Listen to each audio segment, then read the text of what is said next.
Today on Turf Business TV, I'm joined by Fifield, who's Head of Grounds Stadia at Brighton Hove Albion Football Club down there on the south coast. Phil, thanks for joining us today. Yeah, thanks for having me, Martin. You're more than welcome. Let's get straight into it. You've had quite a varied career, but if we can start right at the beginning, I think the first job I can see that you had in turf care was Bournemouth. What got you into the industry? I think like a lot of people, I had a background playing sport. I used to play to a pretty decent standard at academy level. Ended with a couple of bad ACL injuries, which then sort of led me to repairing divots rather than making them. When I was young, my dad always used to take me to football games. Grew up a Swansea City fan because of him, and whenever we'd go to the ground, we'd always see how the pitch has been prepared or what the ground staff have done with the playing surfaces between games, home and away. And as well as that, my family's background was in farming and agriculture, so I guess the two kind of then went hand in hand as a career choice off the back of playing football.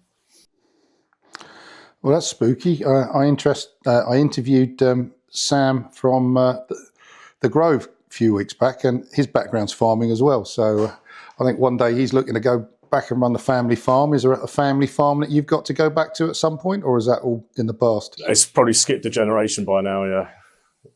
Okay, right, you missed that boat. Okay. So what led you to Bournemouth then?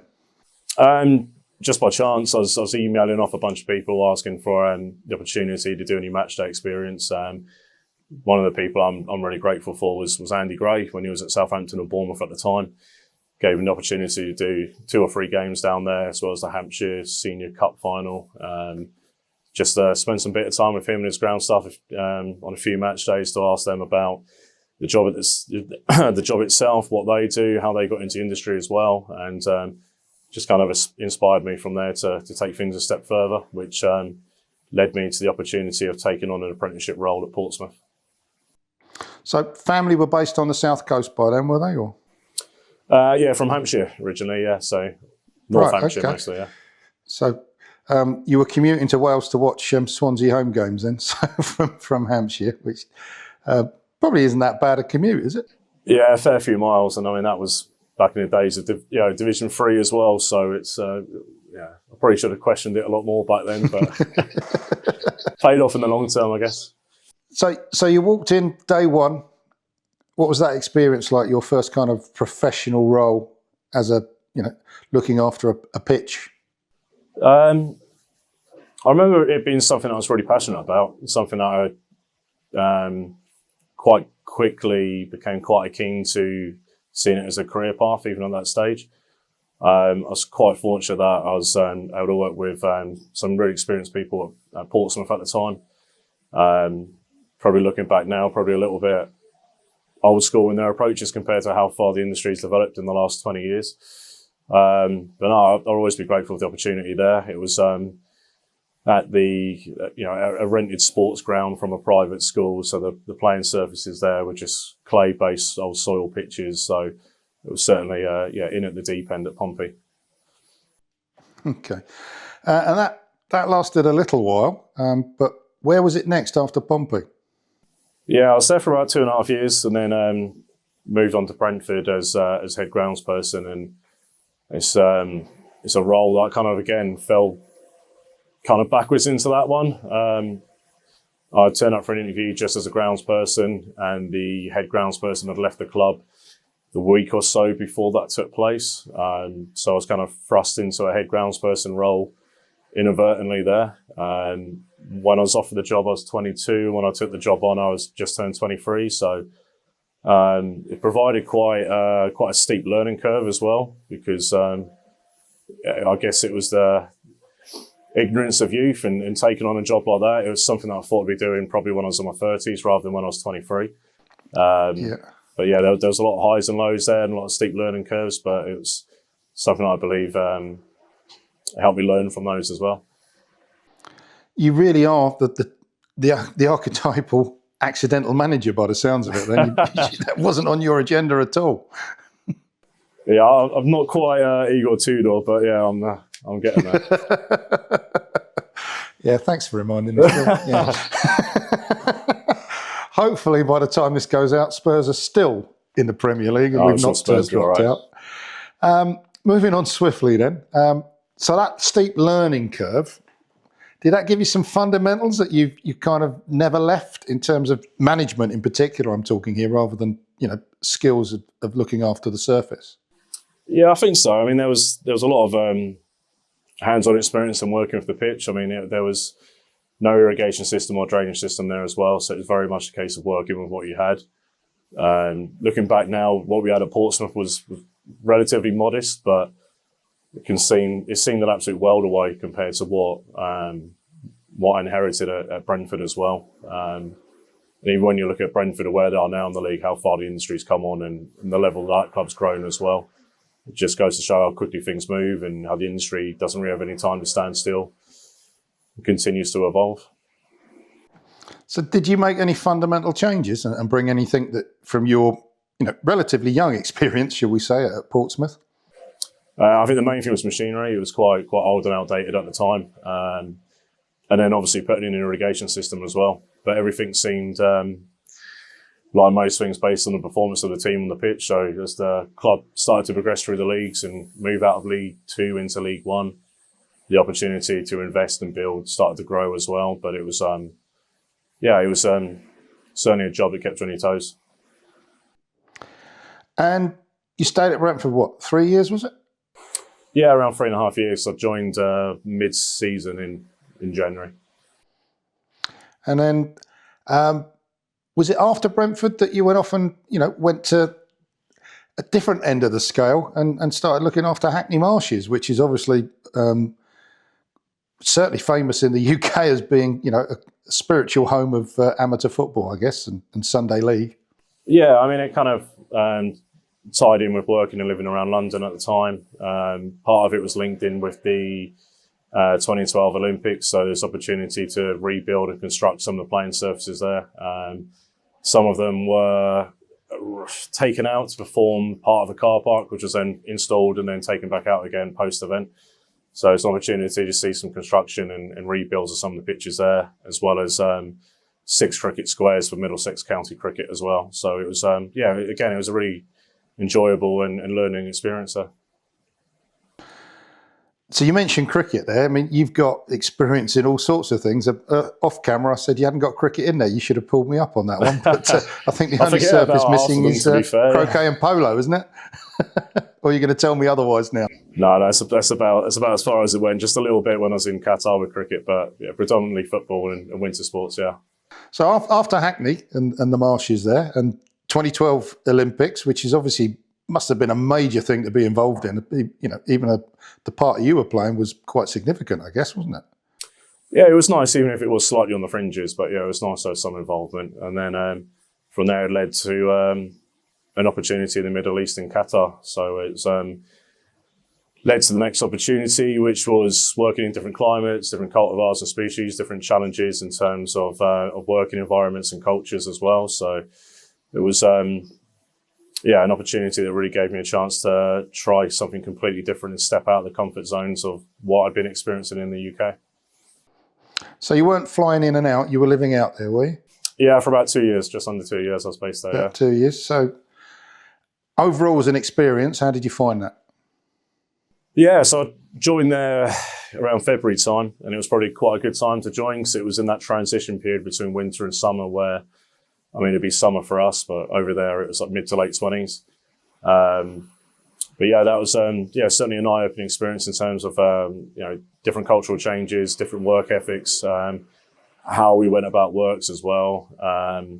Then also having the chance to do cool to warm and warm to cool season transition renovations as well was something up until that point I wouldn't have had the opportunity to do. So it was something I look back on now. It feels like another lifetime or another world away, but it was certainly something that was greatly beneficial, and equally getting the chance to see stadiums rise up from out the desert as well, working with the Supreme Committee for World Cup delivery and then the early foundations for what was then to become the World Cup. So Olympics, World Cup, they're two big things to have kind of in your CV and your portfolio of works. With Qatar in particular, obviously there were challenges professionally in terms of what you were doing with the surface. What was the biggest challenge that you had with that? I think staffing was one of the main elements, but it gave an opportunity to work closely with staff, assist and train various levels of ground staff that were working on the playing surfaces there. Equally, the chance to rebuild some pitches there, which were, I can remember we had one game at Qatar Sports Club in the winter where we had a lot of heavy rain, and the immediate fear kicked in at the headlines would be a game called off in the Middle East due to waterlogged pitch. But I can remember it being a bit of a close call, that one. I mean, we had 40 mil of rain in the space of a day or so there on a pitch with a very basic construction. Thankfully, the games went ahead, but due to the number of games and the small number of stadia at the time over there, there was a game on a Thursday, Friday, and then Saturday, Sunday as well. So lots of tight turnarounds and lots of internal and external challenges as well. So that was the big challenge professionally, if you like. Personally, what was the biggest challenge for you to get your head around in terms of moving to a new country? Did you move out there on your own? Did you have family with you, or?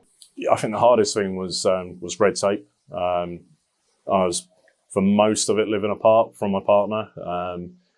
When I first moved there, we hadn't got married, which made entry visas and moving back and forth between Qatar and the UK quite challenging and problematic, even for me, because at the time, kafala law was still in place, so I was the responsibility of my employer, not the country. So I'd still require an exit permit if I ever wanted to leave, even if it was to cross border into a neighbouring country or return back home. So I think that was the biggest challenge. And then even after we got married, there was still a lot of red tape as well to navigate yourself around. But it has improved a lot since then. And the World Cup was obviously the catalyst for creating a slightly easier path for movement between Qatar and neighbouring nations. But it was that was probably the most difficult thing. So were you out there for the World Cup still? I wasn't. I was at Brighton at the time of the World Cup. I was really fortunate that during my time with iTurf management that I was able to return to Qatar for Club World Cups and pre-World Cup pitch inspection tours as well. So it was nice to have that continuation and continue to return to Qatar and see the progress being made between living there as a resident and then doing FIFA visits as well. So do you look back fondly on those times, or was it just one big challenge? No, I certainly look back fondly. I'm very grateful for those opportunities, for sure. It just feels like a whole different lifetime ago now when you look back. So then is that straight into a spell with iTurf? So when I returned, I then went to Fulham Football Club as grounds manager there. So for me, it was somewhere I was really keen to return to. So prior to my ACL, I was on the books as a young pro from around 15, 16 when I was at Fulham, and then let go the year that they were promoted. So it was really nice to return to the club in some capacity. I can remember when I was at Monster Park doing my induction there, and I felt it was really eerie. I felt like a ghost sort of revisiting previous paths. It was a bit surreal, but it was it was a good experience. It was nice to go back.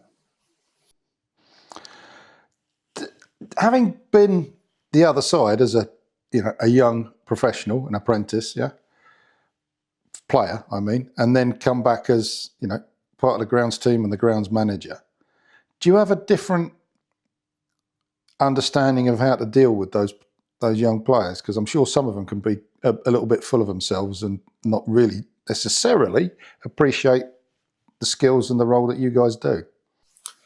I think from that side of things, it's from the playing staff, they've got a job to do and we've got a job to do as well. In terms of how we communicate with the players, it's normally through the coaching staff, the medical or performance team, providing them with information about the pitch that they're about to step foot onto for the game as well. And mainly working closely with the coaching staff as the main conduit between ourselves and the pitch. With your time at Fulham coming to an end, is that when you went to iTurf and then you did some other consultancy work? I mean, you've got lots on your CV about working at different tournaments, FIFA work, UEFA work. Yeah, so a lot of that came from working with iTurf and with Andy Cole. So I'd like to think that having worked on the tools and being a grounds person helped me to be, helped to give a different take on consultancy as well. But equally, I feel the time I spent with Andy and iTurf helped to enhance and improve my skill set as a grounds person as well. So I'm extremely grateful to have the opportunity to see different sides of the industry as well. So I was with Andy at iTurf for about 3 years, and that kind of paved the way for a lot of travel, tournament experience as well. And again, the opportunity to meet a lot of great people throughout the industry, both here and overseas. So you got 3 strings to your kind of professional career that relate to the surfaces and the environment you work in. You've been, through the playing side of things. You've been obviously a manager of a facility and a number of different venues and pitches. And you've also spent some time, as some would say, on the dark side as a consultant. That must give you a more holistic view of how to manage things and deal with other people and other departments in effect, yeah? I hope so. I think it certainly gives you a broader perspective on things. And also I think it's obviously helped to give a little bit of foresight as well to some of the challenges. So I can remember when I came to Brighton, and one of the first things I was pushing for was turf fans. The stadium itself was fantastic, but with it being a bold design and part of the ground being built below ground level as well, there was a lack of air movement in the southern half of the pitch.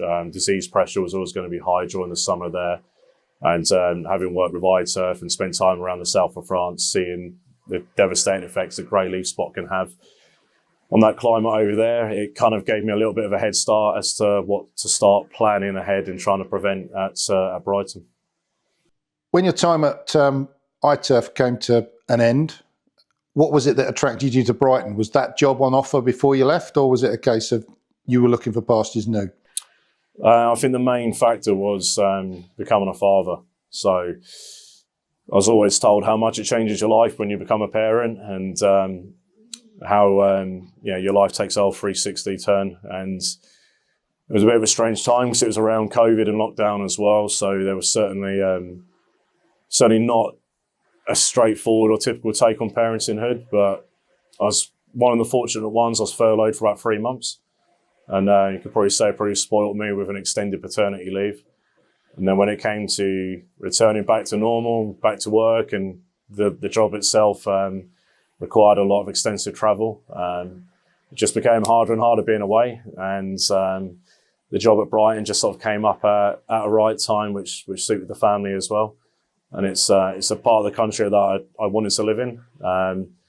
At the time, we were living on a Dutch barge on the canals in London, and the one place I said I'd move the boat or sell the boat and move to was Sussex and Brighton. So it was just one of those jobs. It was just a perfect job when it came up, and it was one that just suited every aspect professionally and personally as well. Totally empathise with you on that, because I used to travel a lot, and when we had our first, I felt the same. I will admit though, Phil, by the time we had number 5, I couldn't wait to travel again. So that was that was a bit different. No, I think we're one and done. Yeah. So apart from the situation, obviously Brighton, pretty big club. They have a really good reputation, certainly now, for the way that they run the football side of things, and I'm talking about the playing staff, the recruitment. It just seems to be that you can transplant any manager into that club, and they seem to have a relative amount of success compared to where perhaps you'd think a club like Brighton might be. Is that philosophy club-wide? I mean, is that kind of spill over into the way that they deal with your side of things and your departments? Yeah, definitely. I mean, the club have always been very forward-thinking and progressive. They've got a fantastic model here for how the club's run, and that's from top to bottom. It's not just the playing squad; it's the club culture as well. I'm really fortunate that they've given me the backing to take control of the pitch management at the stadium as well, put our stamp on things. And my background itself is data-led as well, so it kind of fits the business model of the club as well. So we're led by data and assisted with the pitch testing input that we have as well as working with other providers to help us make more informed decision on pitch management and key decisions. Data-driven turf management is really the way the industry has gone over the last decade or so. Yeah. How much do you think you rely on the data compared to your own kind of gut feel and sense of that's what's happening? Where's the balance, Phil? I'd say it's a useful tool in terms of helping you make those informed decisions. At the end of the day, I still rely on a talented group of staff who are able to read the pitch and read the situation, be it the current condition of the pitch, stress, health, disease. It's still very much a human element, but it's that human element which is enable us to perhaps see further or see trends or see patterns that help us make better decisions on a more timely manner. I think a big part of why the data side of things did come through was partly from grounds managers protecting themselves. You got some pretty expensive assets running around on the surfaces that you're preparing, and you don't want to be blamed for a poor surface, putting the star striker out of commission and doing what you did, doing an ACL or whatever. Yeah, is that really the forefront of your mind when you're looking at the data? I think for me, because the injuries that I had kind of put quite an abrupt stop to my career, I probably am slightly more injury cautious, I would say. I've certainly taken that approach in trying to prevent as many injuries as we can. There's a lot of external actions or outcomes that could determine an injury. But the one thing that I've got control over is the pitch. So we tend to focus on that main factor and to see what value we can provide to trying to prevent that. From a data aspect, for me anyway, it kind of stemmed from when I was working in the Middle East.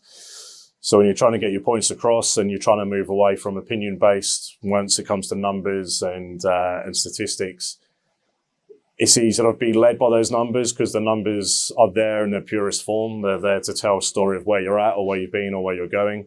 They're not there to represent an opinion, but there to help you, guide you with your knowledge and expertise. And that's where, for me, the two go hand in hand. That's one of the best explanations I've heard of that, Phil, to be honest. That's really good. Even I understand it, so, which is saying something. So when you came in through the doors at Brighton, you probably inherited something that was in pretty good shape, I guess. What changes did you feel that you needed to make to bring it to the way you wanted to do things? I think it was mainly a case of getting key decisions correctly and future-proofing our investments. Like I said, the turf fans were a key purchase in the summer. So with any purchase, there's a level of education and communication that goes both ways in terms of why we need certain things and the benefits from it, and then doing a risk assessment as to what the outcome could be if we do or do not choose to do something. But again, it's not just the asset and equipment that we have. The team that I have with me today, but one is the same team that I inherited when I came here as well. So I was very thankful that I've had a stable and well-established grounds team to work with also. The team I've got here also, they're really forward-thinking guys. They just want to be the best versions of themselves, provide the best pitch they can next season. And then come renovations, they just want to have a better pitch next year and be better versions of themselves and be a stronger team than they were in the previous year, which is fantastic. You kind of really need that team and that network around you to drive everybody on, including myself as well. So everything that goes on behind me is the outcome of some fantastic grounds work from a really dedicated team. You've commented that you like to be open to new ways of thinking, new ways of doing things. Most recent example of that is you're the first Premier League club, in fact probably the first club in the UK to take on Stogger Lights. Yeah. Was that a tough decision for you to make in terms of being the first? Did you feel there was an element of risk there? And what have you done to mitigate that? In terms of being first, I think it's something that the club as a business model quite like. It's quite nice to be the first to do something. But from a grounds perspective, it was a very long road that probably went on for about 4 or 5 years in terms of trialling other grow lights, other LED technology. We didn't have the opportunity to go to previous Turf Tech events with Stogger. But I believe where we're at now, or certainly where Stogger are with the version of the grow lights that they have now, that they're now in a strong position to enter the UK market. We trialled and researched and tested a lot of the grow lights that were on the market at the time. And we've been, so far at this point, really happy with the light quality, performance and output from the Stogger grow lights. We're really keen to see how they perform next winter, and this time next year when we're coming out the back of the next winter period. But it's something we've been, so far been really happy with. And I think in terms of being the first, I think it was a case of when rather than if Stogger would enter the UK market. But the quality of the lights and the I'd say enthusiasm and commitment to putting something on the market which is going to have an impact has been great to receive from the team at Stogger. Have you done anything to mitigate the risk that's involved with this? Because, you are the first. I mean, obviously you'll have done your research and gone off and looked at them in other situations, but is there any other mechanisms you put in place? Like anything, everything would be under a review process. And as I've touched on, we've been really happy with the performance so far, but we know the lights have come in mid to late winter. So the big test will be how we get through next winter. But what we've seen so far have been really encouraging. The light level readings have been excellent. We've continued to monitor those since they've came in, as well as monitor the light and output of the new Stogger lights against other lights that we also happen to have on site as well.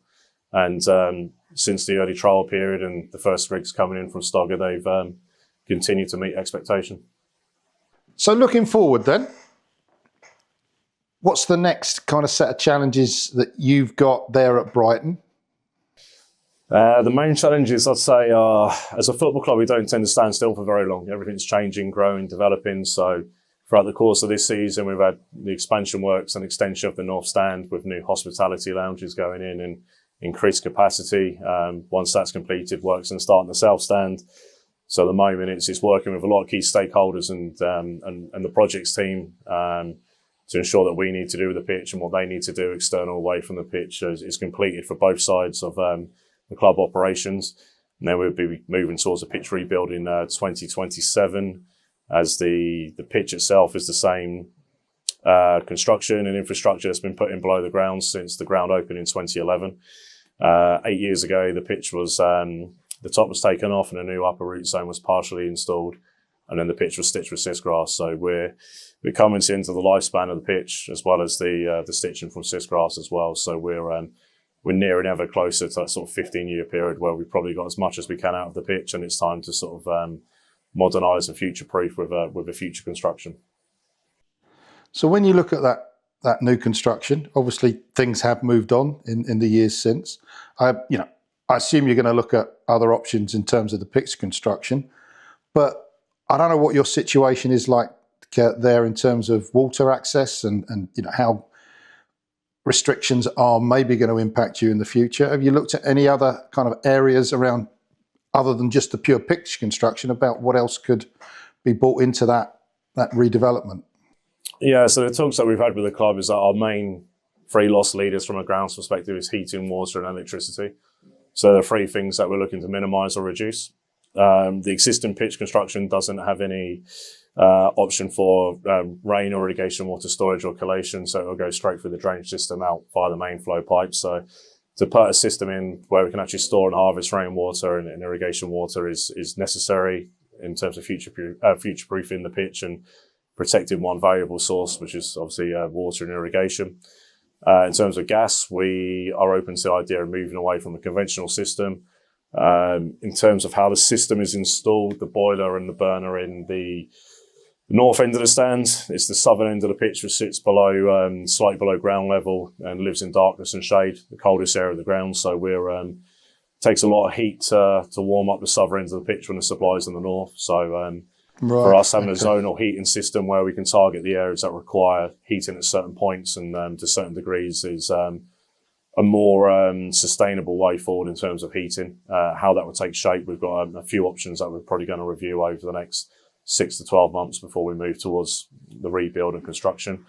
And the other one being electricity, so moving away from HBS to LED, having more control over the lighting output, whether or not it's using the lighting or lighting formula or frequency at different times, but also the ability to dim and lower the lighting output as well to meet environmental pressures around us as well. So we're giving the pitch adequate lighting, but also trying to reduce the impact that we may be having on our surroundings as well. Do you think, given where you are, Brighton, and it's a Green Party area, do you come under more pressure, do you think, than some of your peers for sustainability and environmental issues? I don't think from a political aspect. I think it's just mainly obviously where the ground is at the end of the South Downs, so it's more locational rather than any other influence other than that. Okay. You're part of the GMA's board. You've been on there for a little while now. What was the driving factor for you getting involved in that, Phil? I feel like the industry's been really rewarding to me. I feel like it's a sector where you get back as much as you're willing to put in. It can open up a lot of doors and a lot of opportunity, not just in the UK, but further abroad than that as well. I've done a lot of training and education with the GMA as well, and I just felt like it was the right thing to do to try and give back and help the industry with the experiences that I've had as well.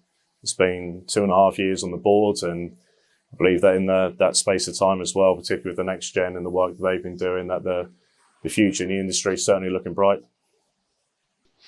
Well, we're certainly back next gen. I mean, we run a column in every issue, and we particularly like the name as well. But I think there's a real sense that probably a few years back, the GMA really did need to up its game. Yeah, and they admit that. I don't think they're quite there yet, but I certainly see there's progress being made. Do you think it's really going to get to a point where people will recognise what the GMA is doing for the industry? I don't think anything or anyone is at a finished point. I think the important thing is that everyone continues to evolve, move with the industry, and continue to drive things forward. I think we're quite fortunate that we work in an industry where it is quite small, but it's a tight-knit community. People are happy to talk, share experiences as well. I think communication probably holds the key to building as we move forwards. The fact that people are willing to open their doors, have conversations, not just how we are now, but amongst the grounds community as well, to welcome more people into the industry also. So you're there doing stuff for the industry, which is great. Who do you lean on when you need a bit of advice or some, insight? First and foremost, the people I speak to, if I had a challenge with a pitch, would be my own staff. So in terms of training and education within the grounds team here, I want to create a team of lateral thinkers. So ultimately the plan is to have a stadium team that are a minimum of level 3 qualified. We're also in a really strong position where I've got 3 members of staff, Luke, Tom and Lewis, who are all doing the level 4s as well. So the plan is to create a network within the grounds team that can think for themselves, but also the ability to network outside of the club is crucial towards picking up things that other people might have seen or other things that might be an oversight for us. I'm also really fortunate that Danny Nagus from Devonshire Park is not too far away as well. So often Danny and I will speak and have a chat about industry or surfaces or pitches or staff, and he's a good person to pick his brain as well. He doesn't need any encouragement to talk about grass, I know that. We don't know who complains more, me or Danny, but yeah, give each other a good run. So when you look at what needs to change in the industry, what would you say are the big things? I think the thing that needs to change is the thing that we're all trying to strive towards in terms of creating recognition and awareness. I think now that there's more avenues out there where people can share what they're doing, people can communicate what they're doing and raise awareness, whereas 15, 20 years ago it was quite insular within the community itself. Whereas now I think there's a greater opportunity to create that awareness, be it talks, conferences, workshops, or like I say, just getting out and about and speaking to other people as well. Social media is a wonderful thing as well, and I think it's given everybody a platform to showcase their work as well. And then we've got GMA Grounds Week coming up, which is also a brilliant opportunity to really sing everybody's praises throughout the whole sector. I think personally, and I'm going to share my opinion here.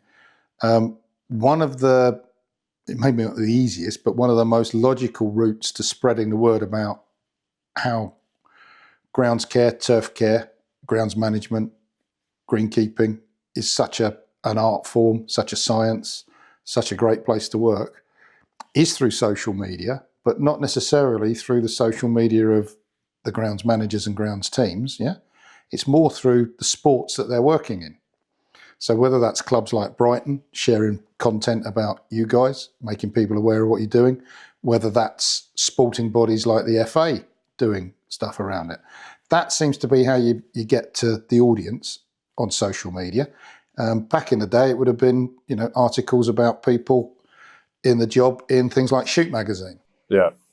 They're not reading Shoot magazine anymore, I don't think. Yeah. So where are they looking? That's how you hit them, and that's how you make people aware. And I think it's a very easy equation to get to the answer. Not so easy to get the clubs and the football bodies and the sporting bodies involved to back it, other than every now and then. It needs to be a little bit more constant than that. Would you have been aware of the job if you hadn't had that interest from maybe the farming side and been looking at the pitch and had any kind of understanding what was going on when you first started going and watching, Swansea? Well, I dread to think what I'd be doing, to be honest with you, but I didn't stumble across that. That's another conversation. It's a tricky one. I think a lot of clubs and companies are quite brand cautious as well. So everything that does go out and is shared is with approval of that club or governing body. But any awareness that can be created and amplified via a club or an institution or a governing body is certainly carries a lot of weight, and certainly from a professional manner as well. There's plenty of challenges out there, Phil, and I think, one of those is recognition of the industry and the job that we do. So, let's just delve into that a little bit, shall we? This is my 20th season, but in the 20 years I've worked in the industry, I still get asked the same questions when we have a contractor come on site. I didn't know you've done this Monday to Friday, or do you just come in on a Saturday? And, I said, I've had that for 20 years, and that's never going to go away because people are just completely oblivious. And we also have an internship and apprenticeship program that we run at the club. And it was 2 summers ago, we had a load of school leavers and was talking to them about next steps in their career and jobs that are out there in football, and grounds being one of them. And we had a game that weekend, start the season against Man United, and it was a 12:45 lunchtime kickoff.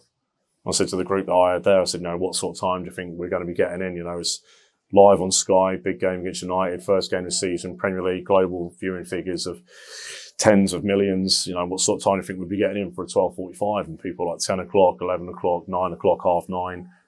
I was like, we're probably going to get in about 4 o'clock in the morning, but we need to be on the pitch by 4. So to get a double cut and a mark in 3 hours, we're going to be starting at about 4 o'clock in the morning. Everyone's jaws are on the floor. So, the game would be finished at 2:45. What time do you think we'd be leaving? And they're like 3, half 3. We'd probably be at like 5, 6 o'clock. And that's the hardest thing, because it's a passion project. The job itself is a labour of love. Whether it's a day like today when the sun's out, this is what you get for your love. Tomorrow morning when we come in and it's hammering down with rain, this is what you get for your love. It's the same job. You still need to have that same passion, drive and commitment for it, regardless of what challenges that come your way. And it's not a job where you switch off when you go home. It's not a 9 to 5, Monday to Friday. That's the hardest thing, is engaging with the next generation coming through, that, people value their time and weekends and time away from work. But, I don't know if it's just our generation or the next generation coming through, but people don't switch off. The guys be watching football matches over the weekend.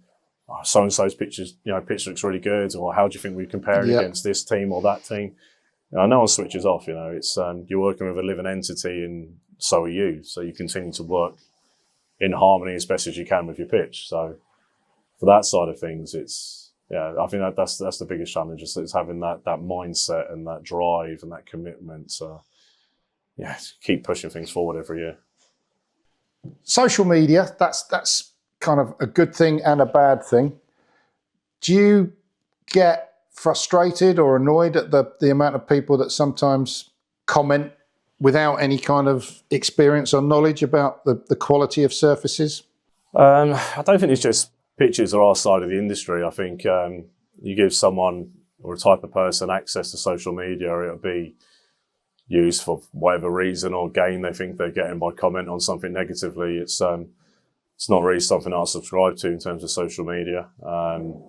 Partly for that reason, and partly I think the coverage that we have in terms of what we want to do with the pitch is there every time we have a match day. And then in terms of sharing things, it's in line with the club's policy, protecting the brand, not just the brand of the club, but our department as well. So just doing things properly, the right time, the right place seems to go a long way in the industry, as best as it can. You've had a varied career. I'm sure there's been some high points and some low points. Give us one of your high points and possibly, what's the thing that you're proudest of?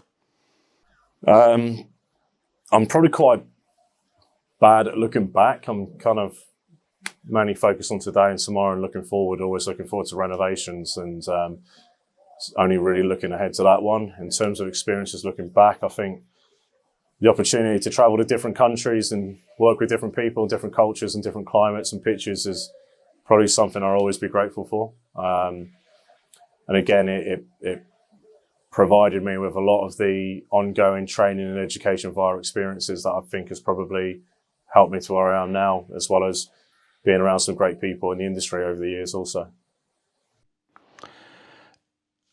Okay, high points. Where have you messed up, Phil? Come on, share a disaster with us. Like I said, there was a close call in Qatar where I thought we might have a game called off for a waterlogged pitch, and that was probably one that was a little bit touch and go for a bit, but like most things, you get through it and move on. I don't know about other low points, but you're always faced with challenges in the job, be it day to day, season to season, week to week. It's I think the main thing is not to dwell on it, take it for what it is, build on it, learn from that experience, and try to approach it, learn from it, recover from it, or be a better version of yourself the next time that challenge comes around. So you say you're forward looking. Looking forward then. One, what you're looking forward to. Two, where do you see your career going? I'd say at the moment I'm really motivated in trying to drive the team that I have here at Brighton to be to keep up in the standards every year. It's been fantastic that Luke and Tom have also been acknowledged with the GMA 35 under 35. It's just been great seeing their progression as well. Obviously finishing second in the Turf Influencer Award was a really nice surprise and really humbling as well. And I know it's quite a cliche, but that really is a team achievement as well. Without the hard work of everybody behind me, then you wouldn't get that recognition or acknowledgement. So I really need to place on record the gratitude that I have for my team as well to make it happen day in, day out. From our point of view, we've been surprised that you haven't featured so strongly in previous years, and it's a little bit overdue, to be frank. And the fact that it's your peers in the industry that are voting, I guess, makes it a little bit different to some of the other schemes. So, yeah, well done. And, maybe next year you'll go one step better. We never know, do we? Never know, but yeah, it's just, focusing on the job at hand. Phil, I know your time's pressing, so I'm going to let you get away. It's been a real joy speaking to you, genuinely. Thank you. Also been long overdue doing this interview with you. I know we've had a couple of attempts in the past, but the diaries haven't quite synced. So we'll let you get back to what you're supposed to be doing, and we hope to see you real soon. And let's hope things come together as you wish over the coming months. Brilliant. Thank you very much, Martin.